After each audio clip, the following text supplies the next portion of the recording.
ভালো লাগবে না। ওই হাতটা সরিয়ে দিবি, যখনই আঁকাবি তখন সুন্দর করে। হ্যাঁ,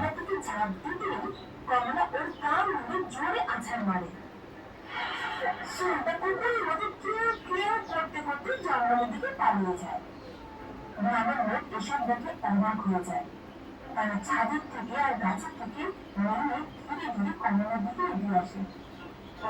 আমাদেরকে সবাইকে বাঁচালো, কিন্তু সে অনেক বড় কথা আছে। কারোর শরীর যদি ঠিক না হয় তাহলে সেটা নিয়ে তাকে ডাইনি বা পেটনি বলা একেবারে দেখতে দিতে হবে। হ্যাঁ, দেখতে দিতে হবে। আর গ্রামের সবার মতো সাধারণ জীবনযাপন করতে থাকে। 15টা চাঁদ ছিল, আর প্রত্যেকটা গাড়ি সরকারি খাতে কন্ট্রাক্টে কাজ করত। প্রতি বছর বদলি সরকারের হাত থেকে নিজের টাকা পেয়ে যেত, কিন্তু বদলির মাথায় অন্য কিছুই চলত। আমি আর এই খুচরো পয়সায় জীবন কাটাবো, এবার কিছু তো একটা বড় হাত মারতেই হবে। বদলি এই চিন্তায় মগ্ন ছিল। আজ সেই সময়ে বদলির ড্রাইভার অসুস্থ হয়ে পড়ল। এবার ড্রাইভারের বদলে বদলি সে নিজে ট্রাক চালানোর জন্য পৌঁছে গেল। কি ব্যাপার সেট, আজ তুমি নিজেই? তুই সর, একটু ভিডিও করছি, হাত সরা। হ্যাঁ হ্যাঁ, তা তো তুমি একদমই ঠিকই বলেছো। আমি ট্রাকে আনাজ লোড করে নিচ্ছি। ঠিক আছে সাহেব। সুপারভাইজার বদলি ট্রাকে আনাজ লোড করাতে শুরু করতে দিল। এক এক করে মজুরিরা আনাজের বস্তাগুলো ট্রাকে লোড করে দিল। 113, 114,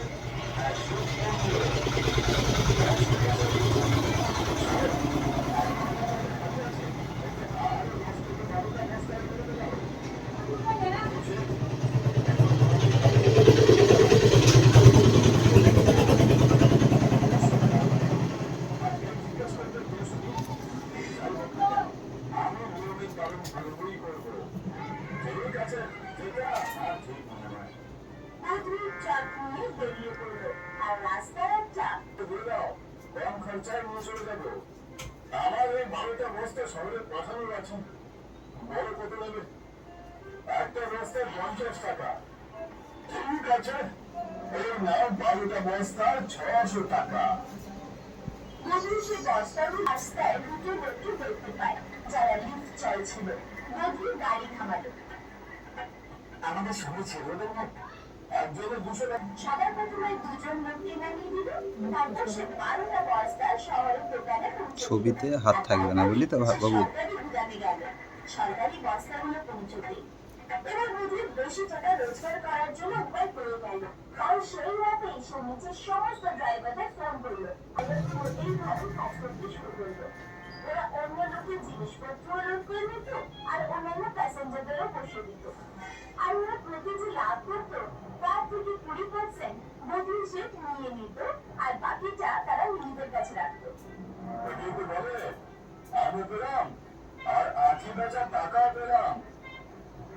একদিনের ঘটনা, বদলির ড্রাইভার বদলিকে কল করলো। স্যার, এখানে একজন ব্যবসায়ী শহরে 50 বস্তা আনাজ পাঠাতে চায়। ওই বস্তা পিছু 50 টাকা করে দেবে বলছে। কিন্তু স্যার, যদি পুলিশ ধরে ফেলে তখন? উপরে মোটকটা করবি, করে কমপ্লিট হওয়ার পরে ছবিটা তুলে আমার দিকে দেখাবি। ঠিক আছে স্যার, বিকেলে দেখা হচ্ছে। ওই ড্রাইভারটা সমস্ত বস্তা লোড করে নিল। সবটা পুরো বস্তায় বোঝাই হয়ে গেছে। কিন্তু ড্রাইভার দেখলো যে একটা লোক লিফট চাইছে। এই তো পেয়ে গেছি লোককে। আর গাড়ি থামানোর জন্য যেই না সে ব্রেক লাগালো, তখন গাড়ি থামার বদলে ওভারলোডিং এর জন্য রিভার্সে চলতে শুরু করলো। গাড়ির সাথে অ্যাক্সিডেন্ট হাত সরা। ড্রাইভার গাড়ির স্টিয়ারিং ঘুরিয়ে দিল, আর তার পুলিশ পৌঁছানোর আগেই ওখানে মিডিয়া এসে পৌঁছায়। আপনি নিজের নামটা বলবেন? মদন। মদন বাবু, আমার যেটা আপনার কেমন লাগছে? আরে কি বলছো তুমি? আমাকে সাহায্য করো, আমাকে কেউ বাঁচাও। রিপোর্টার তাকে প্রশ্নের উপর প্রশ্ন করতে থাকে, আর সেই সময় পুলিশ ওখানে পৌঁছে যায়। পুলিশ ট্রেনের সাহায্যে সবকিছু আমার চেষ্টার জন্য করেছিলেন। ফু দিয়ে নোংরাটা ফেল, তারপর তিনি সোজা নোংরাটা ফেল। গ্রেফতার করে জেলে পুরে দিল। বদরুর 3 মাসের সাজা হলো আর ওর হাত থেকে সরকারি কন্ট্রাক্টর চলে গেল। এত বেশি লোভ না করাটাই ভালো, তাহলে এইসব ঘটনা ঘটতো না।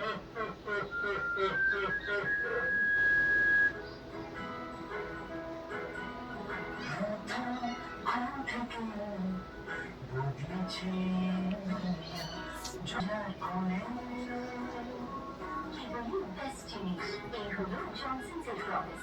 এর জন্য জনসনস বেছে নিয়েছে শুধু কেবলমাত্র কমপ্লিট। ওইদিকে সাইডের দাগগুলো মুছে দিই। প্রোটেক্ট করে জনসনস প্রমিস প্রথম ক্ষণ থেকে। হেভি ফ্লো আর লিটারেচি টেনশন এখন আর নয়। মেশি গ্যাসের বিস্ময়ের নাম্বার 1 হাইজিন উইথ কমফর্ট। এটি 3 smart layer heavy flow lock করে। দাগগুলো মুছে দেবেন। দেশে লাস্ট টাইমের মতো শ্যাম্পু করে একটা দাম সেই 15 টাকার গোল্ডেন সেলফি না, ওদের চুল সফট আর শাইনি দেখাচ্ছিল যেটা 15 টাকাটা। এইটা গোল্ডেন সেলফি। হাতটা একটু সাইড করে দিবি ছবিটাতে। দেখাবে ন্যাচারাল ব্ল্যাক আর shiny. Great hair sir. Golden selfie complete. ফু দিয়ে এগুলো নোংরাগুলো পালিয়ে যাও, দিয়ে ওই সাইডগুলো মুছে দে, মুছে টুছে দিয়ে এবার দেখাবি আমাকে।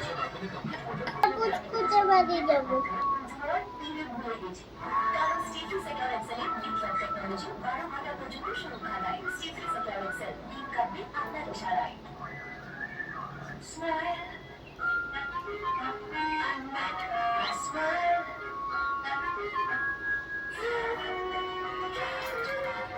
কমপ্লিট।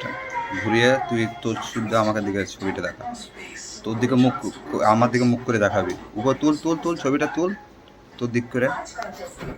আমার শাইন থেকে আলাদা দেখাবে। আমার চুলের শাইনে আমি শাইন।